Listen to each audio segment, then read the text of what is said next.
본 방송에서 제공하는 투자 정보는 투자 판단에 대한 조언입니다. 방송에서 제공하는 주식의 가치, 가격 상승 및 하락에 대해서는 방송사에서 보장하지 않습니다. 실시간 정보 브리핑 시간입니다. 첫 번째 브리핑입니다.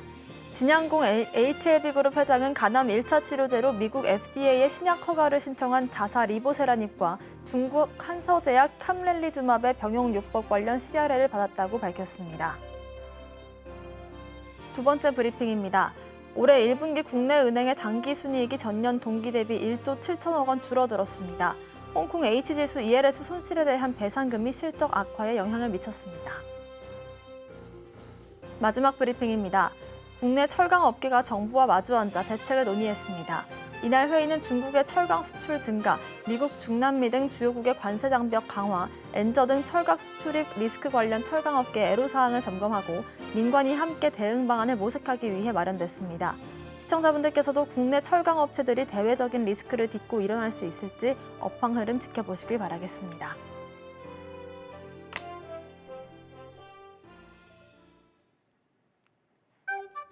틈새에서 기회를 만들 수 있는 투자시장, 위기를 기회로 아는 만큼 보인다. 주식을 제대로 배워볼 수 있는 13시 투자스쿨 장학생 문다연입니다.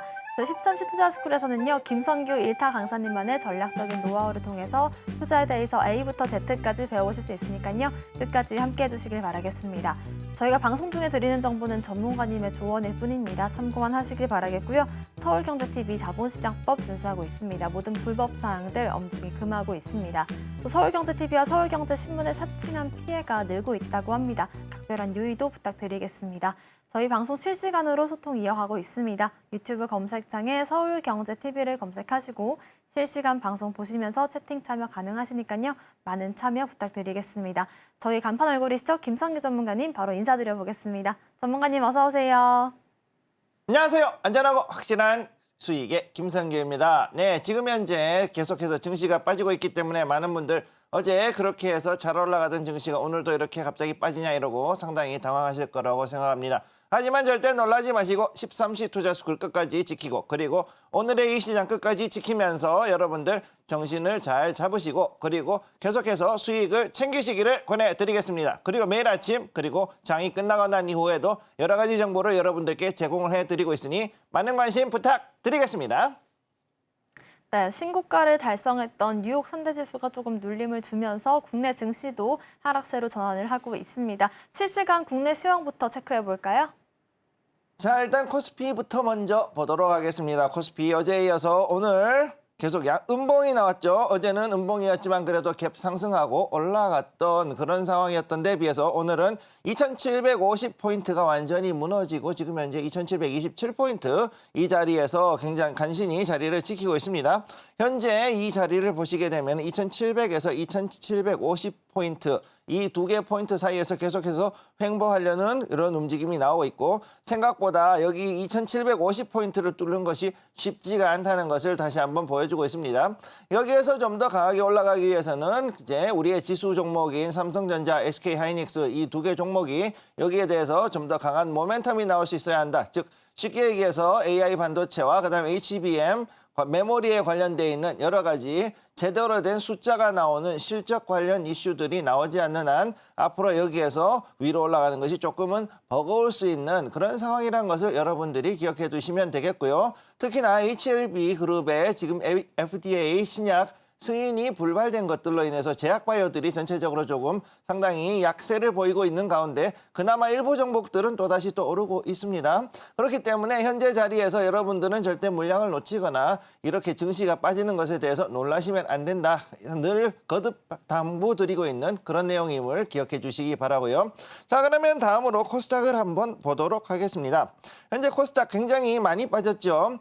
자, 870선은 애초에 무너졌고 여기에서 지금 무너진 자리 858포인트도 지금 현재 무너져서 위에서 여기서 더욱더 하방 압력을 크게 받고 있는 상황입니다. 지금 현재 오늘 증시를 한마디로 표현하면은 HLB 그룹으로 인해서 지금 현재 그야말로 눈물 나는 상황인데 그나마 여기서 또다시 식품주들을 그쪽 섹터를 보시게 되면은 오히려 상한가를 올라가는 그런 종목들이 연속으로 나오고 있는 등 그야말로 섹터별로 해서 그 분위기가 완전히 엇갈리는 그런 증시가 지금 나타나고 있고 그런 가운데 하락세가 자꾸 나오고 있습니다. 현재 외국인과 기관은 매도세가 계속 양매도가 나오고 있는 상황이고 그런 가운데서도 지금 여기에 자리를 보면은 조금씩 손바뀜이 일어나고 있는 것을 보여주고 있기 때문에 여기에서 여러분들이 물량을 뺏기시면 안 된다는 것을 기억을 해 두시기 바랍니다. 자, 그러면 오늘 종목들 중에서 그동안 갔던 종목들, 지금 현재 가고 있는 식품 종목들 우선 한번 보도록 하죠.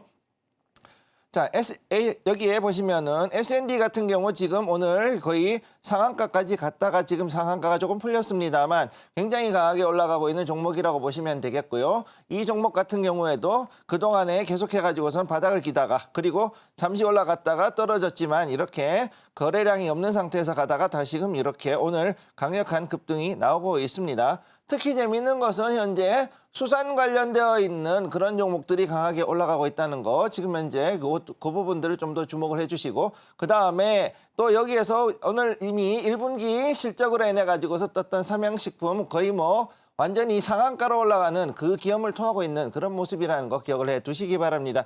특히 식품주 같은 경우 오늘은 굉장히 강하게 움직이는 걸 볼 수가 있고요. 그 다음으로 보셔야 될 거 효성중공업 한번 보겠습니다.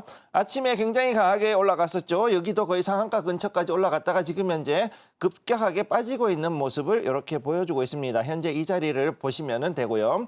자, 그래서 여기에서 봤을 때는 지금 그 효성 관련된 종목들도 지금 여기에 관해 가지고서 앞으로 경영권 분쟁에 대한 이슈 때문에 상당히 갈 수 있는 좀 더 추력이 있음에도 불구하고 가기가 조금 힘든 그런 모습이 나오고 있는 걸 볼 수가 있겠습니다. 세 번째 여기 메가MD 보시게 되면은요. 이건 교육 관련주인데 어제 그 법원에서의 의대 증원 관련해서 여기에 대한 정지 신청한 것이 각하됨에 따라서 결국은 앞으로 이제 의대에 관련되어 있는 입시에 대해서 더욱더 수요가 늘어날 것으로 보이자 교육 관련주들이 일제히 지금 현재 움직이는 모습 보여주고 있고 이에 따라서 메가MD라든가 그동안 저평가가 됐었던 교육 관련주들이 다시 한번 올라가는 그런 모습을 보여주고 있습니다. 그렇기 때문에 지금 현재 시장은 굉장히 좀 혼조세를 보이고 있지만 그런 가운데서도 앞으로 올라갈 수 있는 종목들에 대해서 굉장히 민감하게 그리고 빠르게 지금 현재 자금들이 몰려가면서 급등하는 종목이라든가 아니면 새로운 섹터들의 그동안의 그 키 맞추기가 다시 이루어지고 있다. 이렇게 말씀드릴 수가 있겠습니다. 네, 아무래도 순환매 장세가 좀 빠르게 일어나는 상황 속에서 HLB발 박제가 터지면서 좀 섹터별로 순환매가 돌고 있고 특히나 오늘 같은 장에서는 식품주들이 이 랠리를 어디까지 이어갈 수 있을지도 체크를 해보시면 좋을 것 같습니다. 저희는 본격적인 1교시 수업으로 넘어가 보겠습니다.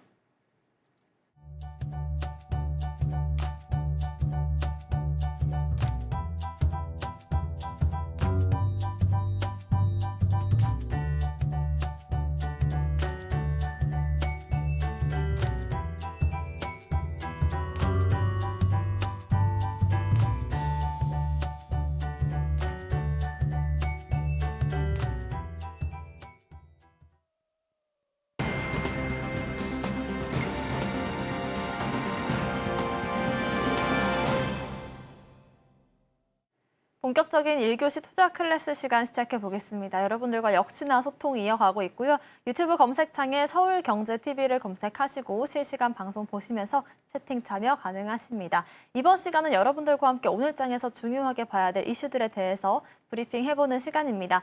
전문가님, 아무래도 이번 주 금요일이다 보니까 또 주말 사이 지켜봐야 될 복귀할 만한 그런 이슈들로 가져와 주셨을 것 같은데 어떤 이슈들 한번 살펴볼까요? 네, 오늘이 즐거운 금요일인데 지금 전혀 증시는 즐겁지가 않기 때문에 많은 분들이 좀 힘들어하실 수 있습니다. 그렇지만 끝까지 지켜보셔야 된다는 거 절대 잊지 마시고요. 한번 보도록 하겠습니다. 오늘의 투자스쿨 뉴스, 오늘장 머니 이슈를 분석하기 요거를 한번 보도록 하죠. 첫 번째, AI 반도체 전쟁갈. 역시 반도체 이야기가 안 빠지면 안 되죠. 우리나라 증시에서는 반도체 무조건 기억해야 되고, 두 번째, 중도의 에너지 관련 이야기. 세 번째, 금운동. 자, 여기 희귀금속류. 자, 귀금속류 관련 이야기. 네 번째는 자, 라니냐 발생으로 인한 식품. 여기에 관련되어 있는 농산물 관련 이야기. 네 가지로 이렇게 여러분들께 가져와 봤습니다. 자, 그럼 지금부터 하나씩 이야기를 한번 꺼내보도록 하죠. 첫 번째입니다. 자, 삼성이 자체 AI 칩인 마하. 자, 마하1이죠. 마하1의 전담팀을 아예 짜겠다. 자, 이게 굉장히 중요한 의미를 가지고 있다는 걸 아셔야 됩니다. 자, 지금까지 뭐였다?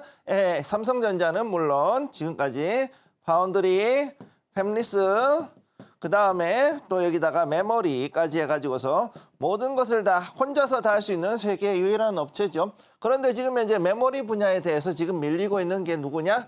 SK 하이닉스 때문에 HBM에서 지금 현재 선두를 조금 뺏기고 있는 느낌을 받고 있다. 그래서 여기에서 뭐라 그랬냐? 이 메모리에서 따라가는 것이 시간이 걸린다면 여기에도 영향을 투입하되 약간의 분야를 좀 바꿔서 이 팹리스 분야, 특히 뭐냐? 여기에서 NPU 마하1에 대해서 NPU 마하1에 대한 개발을 지금부터 굉장히 빠르게 그리고 정확하게 양산형, 즉 거기다 파운드리를 보유하고 있으니 앞으로 우리는 이 파운드리를 기반으로 해가지고서 더욱더 강하게 아예 새로운 분야, 즉 비메모리 그리고 시스템 메모리 거기다 AI까지 할 수 있는 이런 완전히 새로운 분야로 우리는 진출해서 이 분야에서 선점하겠다. 선점. 자, 이니셔티브라 그러죠. 이니셔티브를 여기서 구축을 하겠다라는 것이 현재 삼성의 전략으로 보이고 있죠. 자, 그렇기 때문에 여기에 하기 위해 가지고서는 삼성이 드디어 도끼를 품었다라고 저는 보고 있고요. 여기에 대해서 전담팀이 따로 꾸려진다 그러면은 특히나 사내 핵심 AI 인재 이게 굉장히 중요합니다. 지금 현재 또 나온 게 갤럭시 S25에다가 지금 현재 이번에 3나노짜리 공정, 3나노 공정으로 나오는 엑시노스 차세대 모델을 개발해서 박아넣겠다라는 얘기까지 할 정도면은 지금 굉장히 도끼를 좀 많이 품었죠. 물론 사람들이 그래도 퀄컴이 낫지 않느냐, 엑시노스 아니 구리다 뭐 이런 얘기를 하고 있는데 그럼에도 불구하고 제가 봤을 때는 이번에 나오는 3나노 엑시노스가 굉장히 이번에는 AI 기반으로 움직이기 때문에 상당히 다를 것이다. 자, 그리고 퀄컴도 물론 여기에서 자체적으로 해서 어느 정도 가겠지만 가장 큰 이슈는 뭐냐? AI 반도체가 현재 여기에서 아무도 엔비디아를 제외하고는 그리고 엔비디아 지금 현재 엔비디아를 제외하고는 AI 반도체에 대해서 특별히 앞선 업체가 없다. 앞선 게 없다. 앞선 게 없고 다음 두 번째 문제는 뭐냐? AI에 대해서 할 때 지금 현재 엔비디아가 가지고 있는 가장 큰 문제 쿠다 방식이라 그랬죠. 항상 얘기하죠, 제가. 자, 쿠다. 자, 쿠다 방식, 즉 그래픽 카드가 하는 그래픽 처리 방식, GPU 방식을 가지고서 지금 현재 이거를 가지고서 AI를 돌리다 보니 발열이 심각하다. 발열이 심각하죠. 굉장히 높다 보니 앞으로 저전력의 NPU 지금 현재 이 저전력 NPU 분야는 완전히 전 세계가 전부 무주공산인 상황이죠. 그러니까 이것을 빨리 누가 먼저 개발해서 상용화하느냐가 앞으로의 AI 시장에서의 승자가 되는데 그럼 엔비디아는 그럼 왜 지금까지도 쿠다 방식을 계속해가지고 고집을 했느냐? 가장 큰 이유는 별거 아닙니다. 쿠다 방식은 지금까지 해가지고 엔비디아가 그동안 해가지고서는 돈을 벌었던 GPU에 써먹던 기술을 여기서 조금 더 응용해서 바꾼 거죠. 자, 그럼 이게 무슨 얘기냐면 결국은 AI 반도체는 뭐였느냐? 결국은 대규모의 그 데이터가 들어가면은 이것을 일일이 하나하나 비교해서 검증하고 그러고서 하는 이런 상당히 시간과 노력이 들어가는 그런 단순한 그런 작업들을 계속해가지고 하는데 최적화되어 있는 그런 기술이 필요했다라는 거죠. 그걸 하는 데는 현재로서는 쿠다가 제일 좋았는데 그러나 앞으로 이것에 대해 가지고 NPU가 새로 나왔을 경우 이 NPU는 이것을 이 쿠다 방식이 아닌 정말로 간단한 방식으로 그러면서 전력을 줄이고 그러면서도 속도와 그다음에 효율을 엄청나게 높이는 것을 목표로 하고 있기 때문에 이 부분이 새롭게 나왔을 경우 앞으로 삼성전자가 오히려 반도체, 그것도 AI 반도체 분야에서는 게임 체인저가 될 수 있다는 거 기억을 해두시기 바랍니다. 자, 다음으로 넘어가죠. 두 번째, 자, 중국과 러시아 에너지 금융 분야 협력을 강화했다. 이런 얘기 나왔죠. 자, 어제 중국과 러시아 지금 해가지고 러시아 푸틴 대통령이 중국 방문하고 거기서 공동 성명 냈죠. 그리고 나서 어떻게 됐느냐? 에너지와 금융 분야 협력 이렇게 하겠다 이렇게 나왔고 거기에 따라서 상호 경제 의존도를 높인다. 뭐 이런 얘기하면서 이들은 지금 얘기하는 게 뭐냐? 자, 미국이 계속 중국을 압박한다. 뭐 때문에 여러 가지로 관세부터 시작해가지고 경제적으로 지금 굉장히 압박을 주고 있는데 이 압박을 해결하기 위해서 나는 러시아와 손을 잡겠다 이런 얘기를 하고 있는 거죠. 자, 그래서 결국은 뭐냐면은 금융이 이기느냐, 미국과 서방이 얘기하는 금융이 이기느냐, 아니면은 이쪽 중국과 러시아 쪽이 얘기하는 원자재가 이기느냐. 자, 이 게임에 지금 현재 들어가 있다. 이 점을 여러분들이 기억을 해두시고 이 가운데서 우리가 봐야 되는 것은 뭐냐? 일단 첫 번째 원자재 중에 여기서는 에너지. 에너지가 어떤 식으로 갈 것인가, 이것을 이제 중국과 러시아는 어떤 식으로 지금의 압박을 해결할 것인가에 대한 이슈가 나올 것이다. 자, 이것을 기억을 해두시면 되겠습니다. 다음으로 넘어가도록 하죠. 세 번째입니다. 자, 금, 은, 등, 귀금속의 고공행진, 금과 은, 그 다음 또 뭐가 있냐? 이게 안 나왔지만 백금. 자, 왜 백금이 나왔느냐? 백금은 두 가지 중요한 게 있습니다. 첫 번째, 휘발유, 엔진, 내연기관의 촉매제로 씁니다. 그 다음 또 어디에서 쓰이느냐? 여러분들이 깜짝 놀라시겠지만 수소차에도 씁니다. 수소차에도 역시 촉매로 해가지고 수소 연료전지에 여기에 촉매로 쓰이죠. 그러다 보니 백금도 앞으로 중요하고, 그럼 백금하고 똑같은 백금족 원소이면서 여전히 필요한 것들 어떤 게 있을까요? 팔라듐. 팔라듐도 뜹니다. 네. 지금 팔라듐 값이 엄청나게 떨어졌죠. 그렇기 때문에 앞으로 백금과 팔라듐 이 원자재도 좀 더 지켜보실 필요가 있다. 요거 기억을 해두시고, 이전에 저하고 함께 하셨던 분들은 아마 요거에 대해서 아실 겁니다. 자, 그래서 현재 미국의 인플레이션 지표가 생각보다 낮게 나오긴 했지만 그럼에도 불구하고 미국이 조기에 금리를 인하한다. 그런 기대감이 높아진다. 무슨 얘기냐? 금리 인하가 나왔다는 얘기는 지금 이제는 고용이 자꾸 떨어지고 실업률이 높아진다. 즉 경기 침체. 경기 침체 가능성이 높아진다. 그러면 어떻게 되느냐? 안전자산에 대한 욕구가 커지죠. 안전자산. 자산을 찾으려고 한다. 그러다 보니 어떻게 되냐? 금, 은, 그 다음에 백금, 팔라듐 이런 것도 들어가고, 그 다음에 우리가 보고 있는 구리, 알루미늄 산업재, 그 다음에 철강, 그 철괴, 자 아이언 오어 그러죠. 철괴, 네, 요까지 이렇게 해가지고 이런 것들이 쭉쭉 올라갑니다. 그 다음 아연, 다음 니켈, 이런 것들까지도 다 올라가는, 즉 저는 이 부분들을 산업금속류라고 해서 따로 분류를 하고 있는데, 산업금속류들도 조금 있으면은 오히려 올라갈 수 있는 상황. 지금 그중에서도 2차 전지 관련해 가지고서는 상당히 많은 그 종목들, 이 니켈과 아연 같은 경우 이전에 굉장히 올라갔다가 지금은 바닥으로 내려가 있는 그런 종목들도 상당수가 있습니다. 자, 그래서 현재 여기서 봤을 때 산업금속들은 오히려 조금 더 떨어지겠지만은 여기에 비해서 오히려 금이나 은, 백금, 팔라듐 같은 이런 귀금속류들은 오히려 올라갈 수 있다. 특히 금과 은 같은 경우 여기에서 반도체에 또 쓰이죠. 반도체 내에 금사, 금으로 만든 실 같은 그런 아주 얇은 그 줄이 있죠. 그 금으로 된 실 혹은 은으로 된 은사 등이 쓰일 수 있기 때문에 여기에 대해서도 주목하실 필요가 있겠습니다. 자, 그 다음으로 네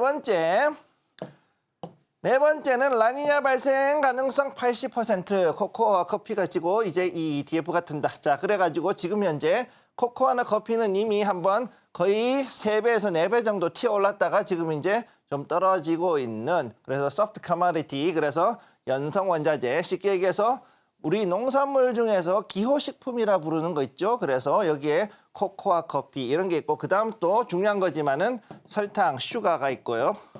그 다음에 또 여기에 이제 오렌지 주스, 뭐 이런 것들이 또 존재합니다. 주스, 뭐 그다음 등등등등 하는 농산물들이 있는데, 이건 파생이기 때문에 여러분들이 가능하면 모르시는 게 좋습니다. 자, 그런데 요것에 이제 엘니뇨가 사라지고 라니냐가 나오면서 오히려 이로 인해 가지고 지금은 전체적으로 봤을 때는 오히려 이제 앞으로 농산물 상장 지수 관련된 ETF 요것이 좀 더 뜰 수 있을 것이다. 뭐 이런 얘기를 하고 있는 거죠. 자, 그래서 여기서 봤을 때 라니냐가 오고 이럴 때 또 역시 상당한 이 농산물에 관련돼 가지고서는 또 여러 가지 영향이 나옵니다. 요 영향이 나오고, 자, 그래서 지금 현재 우리에게 가장 큰 문제는 무엇이냐? 말을 하지 않고 있지만은 기후 변화가 우리의 먹거리를 문제를 만들고 있다. 자, 이렇게 되고 있는 거죠. 자, 그래서 지금 현재 굉장히 재미있다기보다는 심각하다고 볼 수도 있는 것이 우리가 예전에는 그야말로 제주도에서만 먹을 수 있던 바나나, 그 재배를 하던 바나나가 이제는 경남 쪽 일부, 그 다음에 전남 쪽 해가지고서는 남부 지역에서 서서히 이렇게 재배가 될 수 있는 그 정도로 더워졌다는 거. 지금 현재 온난화가 지금 남부에서부터 서서히 이제 올라오고 있죠. 이런 것들로 봤을 때 앞으로 우리가 생각하는 쌀 이외에 다른 여러 가지 중요한 작물들, 그중에서도 고부가 가치인 여러 채소라든가 혹은 또 다른 과일류들, 과일, 채소, 그 다음에 또 여러 가지 기호품이 있죠. 우리가 좋아하는 것들, 이런 것들이 생각보다 바뀔 수가 있는 상황에 와 있다. 따라서 이제 앞으로 우리가 봐야 되는 것은 이런 식품 관련 종목들도 지켜봐야 된다. 이렇게 말씀드리겠습니다. 네, 이렇게 해서 이번 주를 마무리하면서 다양한 이슈들에 대해서 인사이트를 녹여주셨습니다. AI 칩부터 원자력 관련된 이야기들, 그리고 뭐 에너지나 수소차, 또 여러 가지로 우리가 볼 수 있는 부분들에 대해서 짚어봤는데요. 지금부터는 여러분들과 함께 이런 테마들 중에서도 좀 더 주목해보면 좋을 테마에 대해서 이야기를 해보도록 하겠습니다. 전문가님, 이런 섹터들 안에서도 오늘 좀 주목해보면 좋을 테마는 어떤 테마일까요? 자, 그러면 지금부터 오늘의 테마 한번 보도록 하겠습니다. 자, 반도체 당연히 나왔던 이야기, 그 다음 에너지, 자, 그중에서도 화석연료 이런 거에 대한 이야기, 지금 현재 여전히 주력으로 있는 부분, 그 다음 귀금속류, 요거에 대한 이야기, 그리고 식품, 이렇게 크게 네 가지를 지금 이야기를 했고요. 오늘 굉장히 재미있는 이슈들이 많았기 때문에 그중에서 하나를 꼽으라고 한다면은 바로 이 종목. 자, 이제 오늘은 식품 관련된 이야기를 한번 해보겠습니다. 라니냐 발생 가능성이 80%. 자, 그래서 그동안에 올라갔던 코코아나 커피는 지고 이미 이거는 뭐 이제 어느 정도 한번 좀 조정을 받을 때가 됐고요. 그리고 이제 이제 농산물 ETF가 뜬다 이런 얘기를 했습니다. 따라서 우리가 봐야 되는 거 식품들은 굉장히 지금 중요한 이슈가 되어가고 있고 식품주뿐만이 아니라 여기에 관련해서 해운이라든가 이런 부분들이 아무래도 뜰 수밖에 없겠죠. 이 해운 중에 일부가 또 수산물 관련된 것들이 있기 때문에 그렇고요. 그 다음에 곡물 관련된 그런 것들, 즉 비료나 농기계 이런 것들도 역시 지켜봐야 되고 그 다음에 여기에 관련됐으면 당연히 사료 관련주들 여기도 같이 지켜볼 필요가 있다. 이렇게 말씀을 드릴 수가 있겠습니다.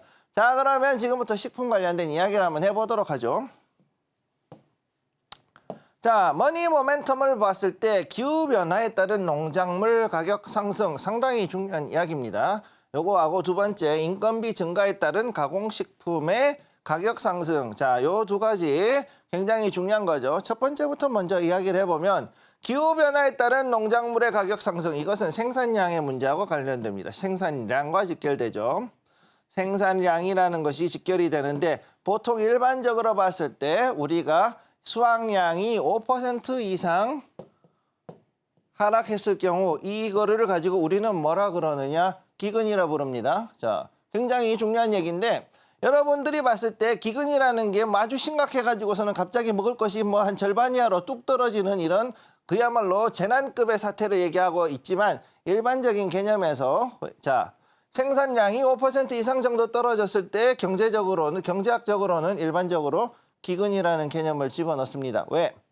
생산하는데 이 농산물은 비탄력적 수요를 가지고 있습니다. 비탄력적 수요. 자, 이게 무슨 얘기냐? 탄력적 수요라는 거하고 비탄력적 수요라는 것이 존재하는데 탄력적 수요일 경우에는 그래도 어느 정도 시장에 있는 그 물량에 맞춰 가지고서 가격이 형성되는, 즉 시장 가격에 맞춰 가지고서 어느 정도 그 조정이 가능한, 즉 물량만 투입을 하면 되는데 비탄력적이라는 것은 무슨 얘기냐면은 조금만 물량이 부족하거나 넘칠 경우 가격이 폭등하거나 폭락을 하는 것을 의미합니다. 자, 그렇기 때문에 이것은 농산물뿐만이 아니라 에너지와 농산물은 비탄력적인 그런 작품이 되는 거죠. 그렇기 때문에 74년도 오일 쇼크 같은 경우 실제로는 그 전체적인 생산량을 봤을 때는 5% 정도만 가지고 움직이던 그 중동 산유국 연합, 즉 오펙이 거기서 이제 잠가라 밸브를 시전하죠. 그렇게 하고 났더니 어떻게 됐느냐? 그리고 나서 기름값이 어마무시하게 올라가는 그런 일이 벌어졌던 게 바로 이 비탄력적 그 상품의 특성이라고 보시면 되겠습니다. 자, 그래서 농산물의 같은 경우에 생산량이 5% 정도가 감소했을 경우 가격은 100% 이상 올라갑니다. 자, 이게 특징이기 때문에 조금이라도 물량이 지금 시장에서 조금 떨어진다고 했을 때는 무조건 하고 정부는 촉각을 곤두세우게 되어 있다. 요거를 기억을 해 두시고요. 자, 두 번째, 인건비 증가에 따른 가공식품. 이것은 뭐냐면은 돈이 너무 많이 풀려서 정책적으로 유동성이 증가했다.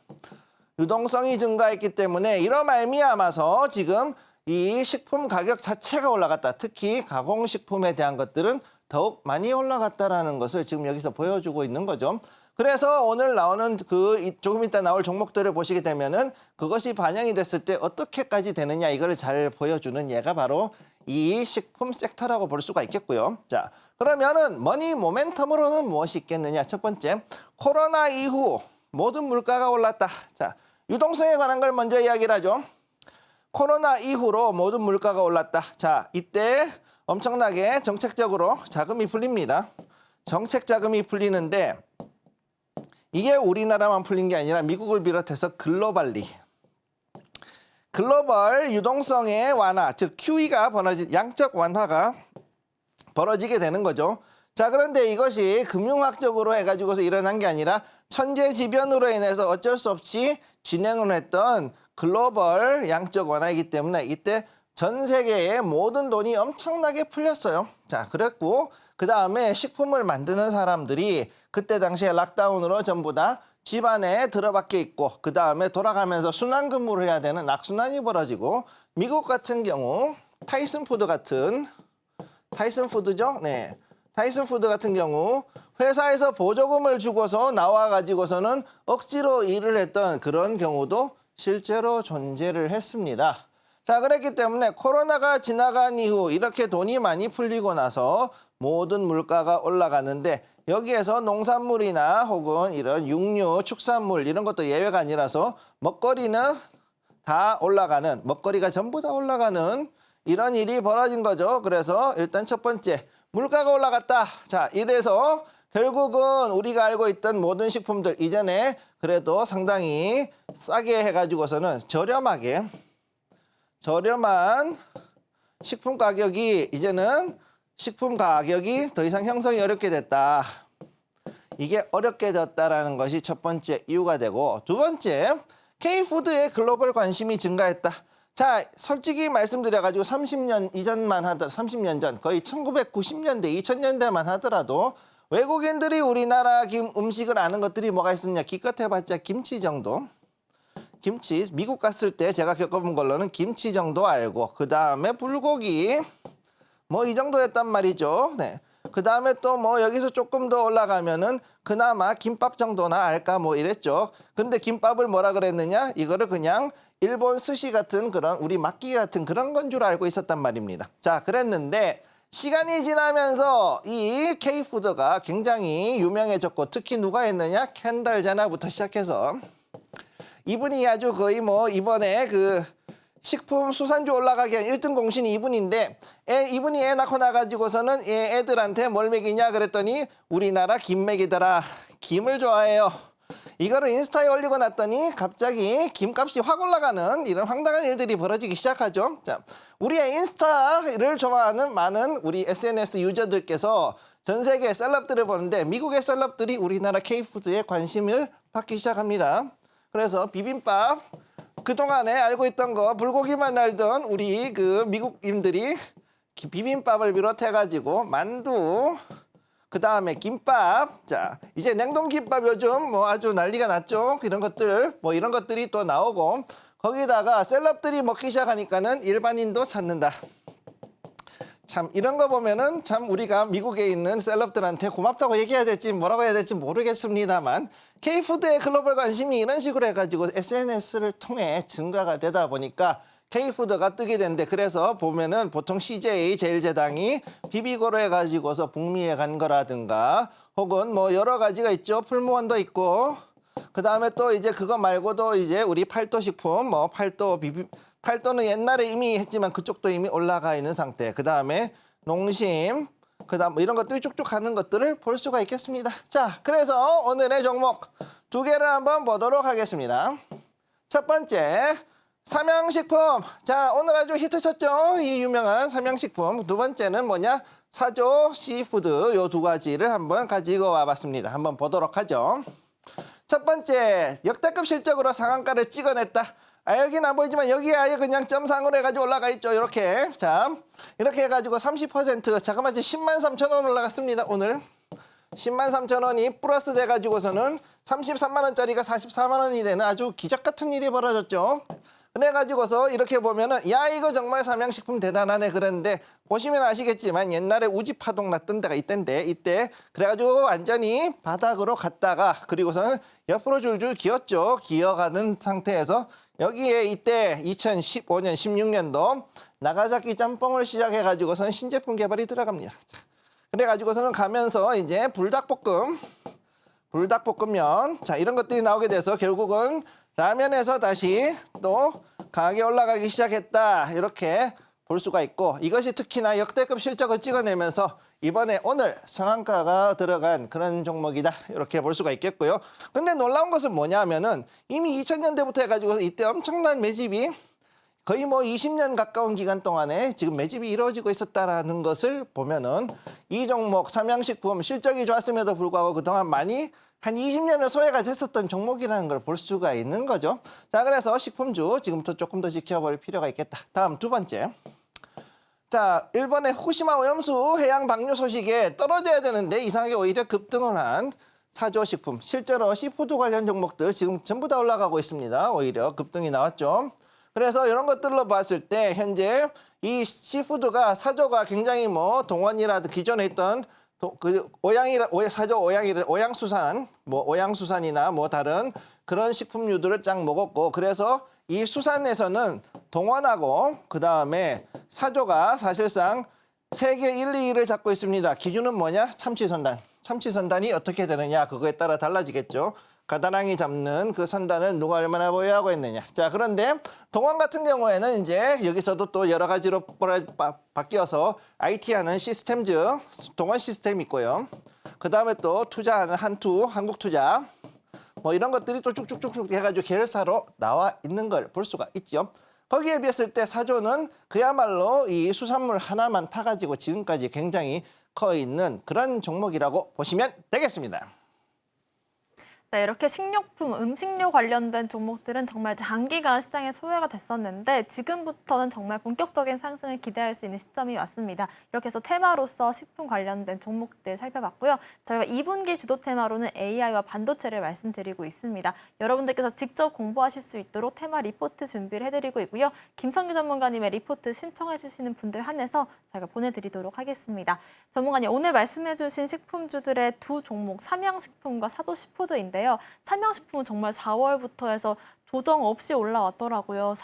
사조시푸드 같은 경우는 이제 좀 반등을 보이는 것 같은데 두 종목 중에서 조금 더 좋게 보고 계신 종목도 있을까요? 저는 일단은 개인적으로는 사조시푸드를 조금 더 좋게 봐요. 개인적으로 이번에는 다르게 보고 있는데, 자, 첫 번째. 자, 이거를 좀 일단은 말씀을 드리면은요. 첫 번째 한번 보도록 하죠. 자, 여기서 봐야 되는 거.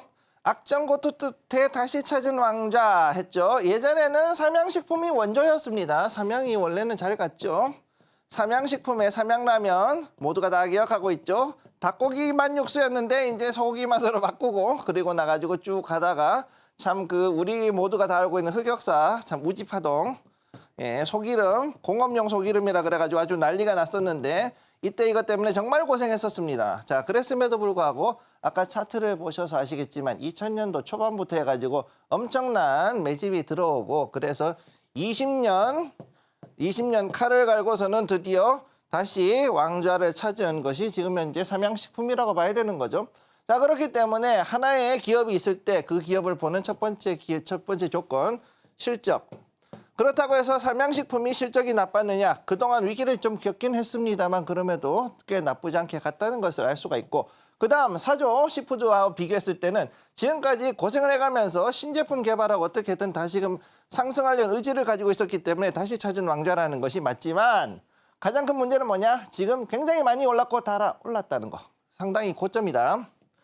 지금 여기서는 저는 고점이라고 보고 있고 약간은 조정을 받고 올라갈 수 있는 확률이 있다. 이렇게 보고 있는 반면 사조 시푸드 같은 경우 역시 김은 우리 것이야 이러고서는 나오고 있는데 자, 그 후쿠시마라든가 이런 뭐 해양 오염수 이런 거 관련된 얘기도 있지만은 중요한 것은 수산물은 누가 이제 거기에 대해 가지고서 얼마나 자 이제 어획량을 확보하느냐. 어획량 확보가 중요하죠. 어획량 확보. 자, 이 부분에 대한 것에 봤을 때는 앞으로 사조 시푸드가 조금 더 강하게 올라갈 가능성이 있기 때문에 여기에서도 실적이 더 올라갈 가능성으로 본다면 저는 사조로 찍어보고 싶습니다. 네, 어떤 김에 대한 니즈들이나 어획량 같은 부분들을 봤을 때 사조시푸드 지금 부분에서 굉장히 매력적인 모습 보여주고 있다라고 말씀을 해주셨고요. 참고해보시면 좋을 것 같습니다. 지금부터는 전문가님과 함께 본격적으로 여러분들의 계좌를 빨갛게 물들여보는 시간 가져보겠습니다. 전문가님의 히든머니 종목 잠시 뒤에 공개해드릴 예정이고요. 그간의 히든머니 종목들 수익률부터 화면으로 정리해보겠습니다. 김성규 전문가님의 히든 종목 수익률 탑5 종목들입니다. 1월 30일을 공략한 GST 79% 수익률로 5위를 기록했고요. 덕산테크 비약 96% 수익률로 4위입니다. 4월 8일 공략한 세명전기 97% 수익률로 3위에 위치해 있고요. 2월 13일 공략한 반도체 관련주 YC가 194% 수익률을 넘기면서 2위까지 올라왔습니다. 전해질 관련된 종목으로 엔캠을 저가 매수했었고요. 88,000원 이후로 38만 원까지 터치하면서 수익률은 307%를 넘겼습니다. 최근 한 달 동안의 수익률 탑5 종목들도 확인해 보겠습니다. 5월 13일 이번 주 월요일에 공략했던 코스맥스가 10% 가까운 수익률 보여주고 있고요. 5월 8일 공략한 현대코퍼레이션 9% 넘는 수익률로 4위입니다. 5월 2일 공략한 큰 종목인데 LG이노텍이 10% 넘는 수익률을 보여주고 있습니다. 4월 29일 공략한 한전기술 원자력 관련된 종목이고요. 12% 넘기면서 2위까지 올라왔습니다. 5월 3일 공략한 BH FPCB 관련된 종목이 18% 넘는 수익률로 1위를 기록하고 있습니다.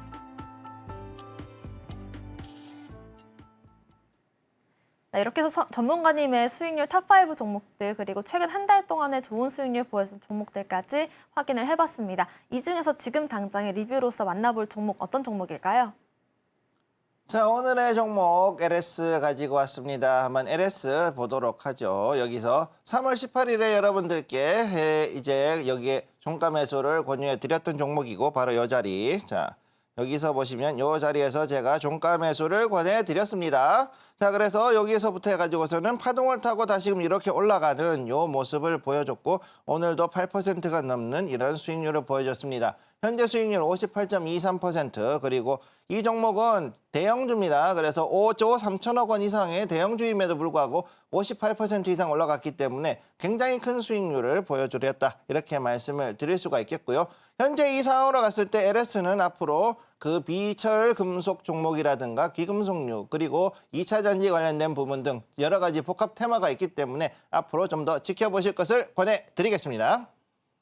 네, 역시나 큰 지주사이지만 놀라운 수익률을 보여주고 있는 LS 리뷰로 만나봤고요. 지금부터는 전문가님의 히든머니 종목에 대해서 알아보겠습니다. 정확한 종목명은 방송 이후에 공개해드릴게요. 힌트부터 들어보겠습니다.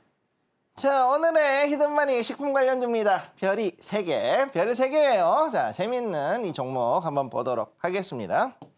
자, 오늘의 히든 종목 모멘텀, 그야말로 K푸드의 글로벌화를 앞장선다. 우리나라에서도 굉장히 많은 분들이 좋아하지만 미국이나 북미권에서 캐나다 이런 데서 오히려 더 좋아하고 있는 브랜드 중에 하나입니다. 최근 들어가지고서 굉장히 많이 뜨고 있는데 이 종목도 굉장히 주의해서 볼 필요가 있겠습니다. 이 종목의 포인트 첫 번째, 미국에 아예 공장이 있어요. 그래서 미국 공장의 아시안 누들 요거에 대한 매출이 계속 올라가고 있다. 매출이 올라간다. 수익이 난다. 아주 좋은 거죠. 이거를 기억을 해두시고 두 번째, 유통 그리고 해외 사업 두 가지를 지금 현재 진행을 하고 있는데 식품 유통하고 해외 사업을 가지고서 크게 두 개 섹터로 쌍두마차로 끌고 가고 있는 것이 이 종목의 특징이다. 이렇게 볼 수가 있겠습니다. 자, 그러면 차트를 한번 보도록 하죠. 주봉 차트로 들어가는 걸로 봤을 때 상당히 장기간 이렇게 해서 횡보가 들어간 걸 여러분들이 보실 수가 있겠습니다. 대략 1년 이상의 횡보를 하던 자리였는데 최근 들어서 이 횡보 자리를 이제 4월 지나고 5월부터 이제 이렇게 해서 강하게 당겨 올리는 이런 모습이 나오고 있죠. 자, 그렇기 때문에 이 종목으로 봤을 때 앞으로 충분히 더 위로 올라갈 수 있는 상승 모멘텀이 존재를 한다. 이렇게 보시면 되겠고 이미 그 이전부터 상당량의 이런 거래량들이 들어와 있었기 때문에 이 거래량들로 봤을 때 앞으로도 더 올라갈 수 있는 종목이다. 이렇게 말씀드리겠습니다.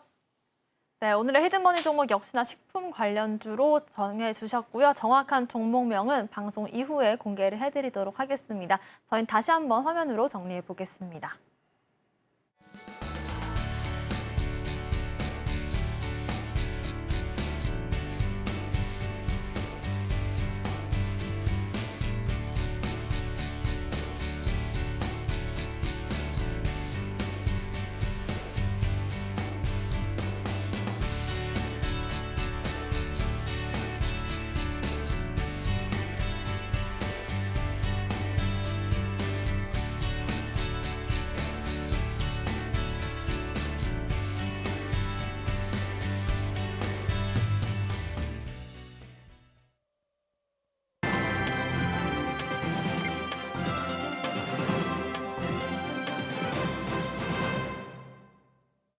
네, 2교시 전략 클래스 시간으로 넘어가 보겠습니다. 이번 주 장도 얼마 남지 않았는데요. 지금 장에서 중국 증시와 미국 증시 살펴볼 거고요. 국내 증시 마감 전략까지도 세워보겠습니다. 먼저 중국 증시부터 확인해 보겠습니다.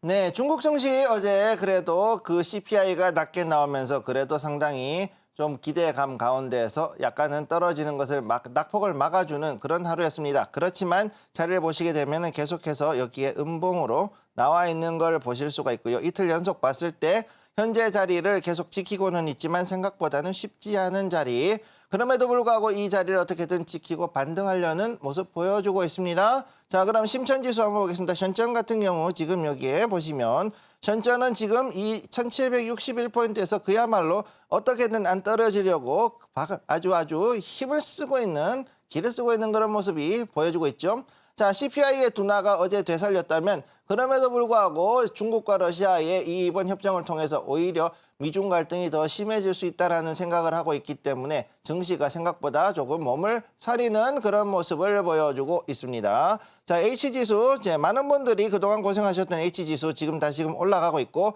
음봉이지만 이렇게 상승하는 모습을 볼 수가 있죠. 저기에서 이제 양봉과 음봉이 반복되는 그런 패턴이 이번 주에 나오고 있는 것을 이렇게 보실 수가 있고 어찌됐든 홍콩 H지수는 지금부터 어느 정도의 금융 관련되어 있는 수혜를 받아서 이제 부동산과 함께 금융이 같이 올라갈 수 있는 것을 볼 수가 있겠습니다. 마지막으로 대만 가관지수 자치엔을 보게 되면은 여기에서 올라가기는 했는데 지금 약간 음봉이 나오고 있고 약간 상승 그 탄력이 이제 좀 줄어드는 모습을 보여주고 있죠. 분명히 갭 상승을 하는 부분도 있고 어느 정도 올라가긴 했는데 그럼에도 불구하고 상당히 올라가는 거 오늘은 여전히 좀 버거운 모습 보여주고 있습니다. 네, 중국 증시 역시도 CPI 둔화 소식 속에서 다시금 그 반등 랠리를 달려가고 있는 모습들 확인을 해보실 수가 있고요. 이어서 미국 증시 살펴보고 국내 증시 마감 전략까지도 세워보겠습니다.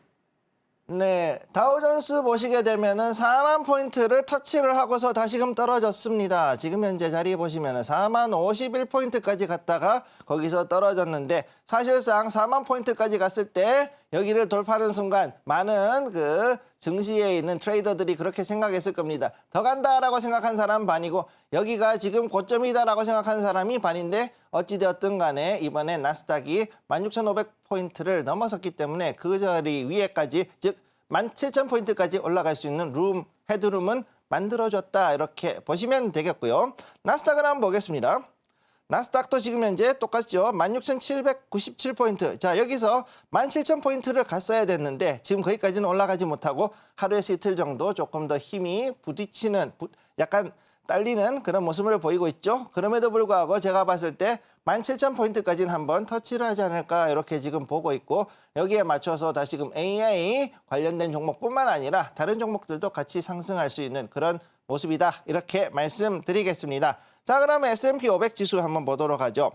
S&P 500 지수 다시금 5,300포인트를 향해서 가고 있는데 어제 5,300포인트를 다시 돌파를 했습니다. 자, 그래서 현재 신고가 경신을 위해 가지고 계속 움직이고 있음에도 불구하고 경신은 했는데 여기를 넘어가기는 굉장히 어려운 자리. 자, 그래서 이게 굉장히 강한 상승이 일어난 뒤에 다시금 또 쉬어가는 그런 증시로 변형이 되고 있는 그런 모습을 볼 수가 있겠습니다. 따라서 지금부터 우리 증시를 보시게 되면은 현재 우리 증시 지금 HLB 그룹발 굉장한 악재로 인해 가지고서는 약간 좀 휘청거리고 거기다가 지금 지수를 이끌어가는 삼성전자, SK하이닉스가 생각보다 떨어지고 있기는 하지만 그럼에도 불구하고 지금 봤을 때는 여기에 이 자리 중요한 자리죠. 자, 코스피를 먼저 한번 보도록 할게요. 자, 여기에 이 자리, 자 여기 2727포인트를 어떻게든 지키고 있는 자리입니다. 만약 여기에서 밀려서 2700포인트까지 한번 쭉 밀린다 그러면은 약간 조정이 올 수는 있겠지만 오히려 이 조정이야말로 지금 현재 상태에서 여러 다른 키 맞추기를 하고 있는 다른 섹터로 자금이 가고 있는 상태, 그리고 여기서 손바뀜이 일어나고 있는 장세이기 때문에 여기에서 저가 매수할 수 있는 찬스라는 것도 여러분들이 기억을 해 두시기 바랍니다.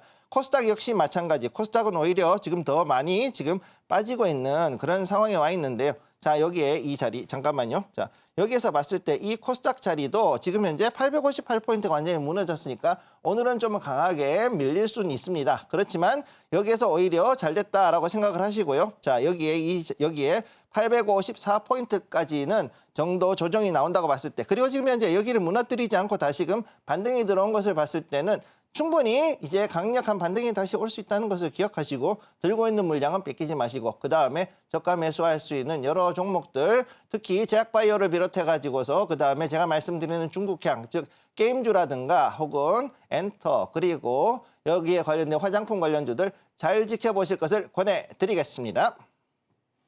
네, 이렇게 해서 국내 증시 마감 전략까지 세워봤는데요. 아무래도 주말 사이에 바이오 섹터 안에서 좀 추가적인 악재가 나오진 않을지 좀 우려스러운 마음이 드는 것 같습니다. 전문가님, 아무래도 주말 사이에 포트폴리오를 좀 만져봐야 될 것 같은데 바이오 섹터 좀 보유 중이신 분들은 어떤 전략 세워볼까요? 일단 지금 현재 바이오 섹터를 가지고 계신 분 중에서 HLB를 들고 계신 분들은 지금 조금 놀라실 수는 있지만 절대 여기서 놀라시면 안 되고요.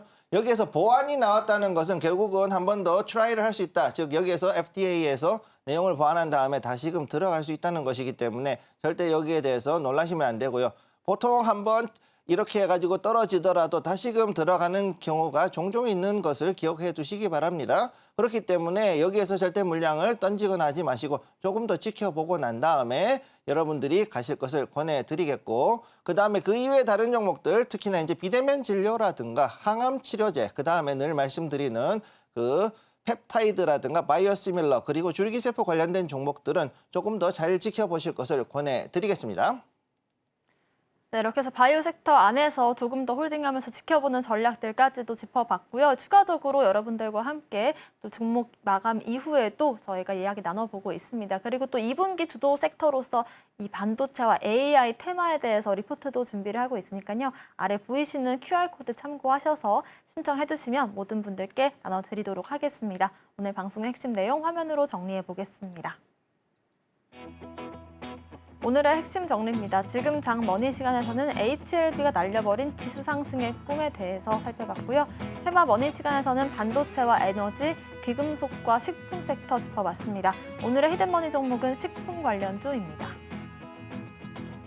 저희가 방송 중에 드리는 정보는 전문가님의 조언일 뿐입니다. 참고만 하시길 바라겠고요.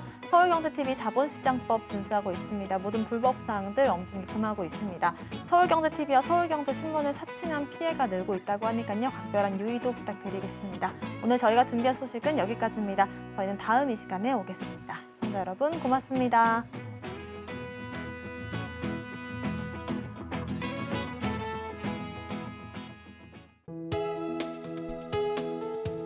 본 방송에서 제공하는 투자 정보는 투자 판단에 대한 조언입니다. 방송에서 제공하는 주식의 가치, 가격 상승 및 하락에 대해서는 방송사에서 보장하지 않습니다.